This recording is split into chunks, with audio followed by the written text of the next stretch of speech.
Hi, I'm Judi Dressler, and I will be teaching a class on bird photography for the Louisville Art Association, and I invite you to join me. We will be covering the whole gamut of bird photography, starting with where to find birds, such as these cuties are two baby great horned owls. We'll talk about where to find birds and what time of year, how to approach birds. These guys I photograph from my car window, which is always a safe way to photograph birds because they're not afraid of your car as much as they are of you in person. But we'll also talk about how to approach birds in person. So let me see what else is here. We'll talk about responsible wildlife photography. And we'll talk about the light. Light is very important as in various ways, what time of day to photograph and where the light should be as regards where you are.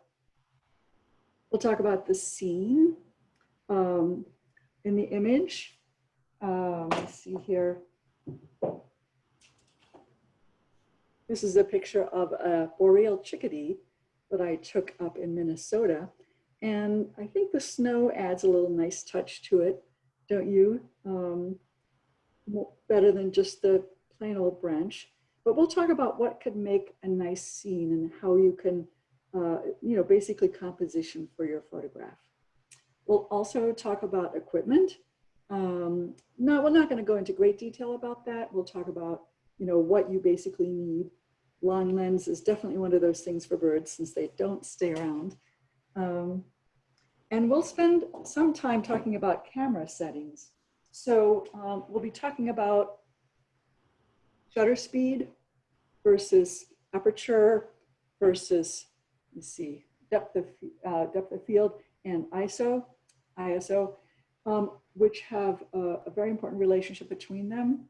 So if you want action shots, such as birds flying or these sandhills cranes taking off, you have to consider your shutter speed. And also, if you want to have more than one bird at a time in your photo, such as these, we need to talk about depth of field so that you can get more than one bird in focus at a time. So we'll also talk about exposure.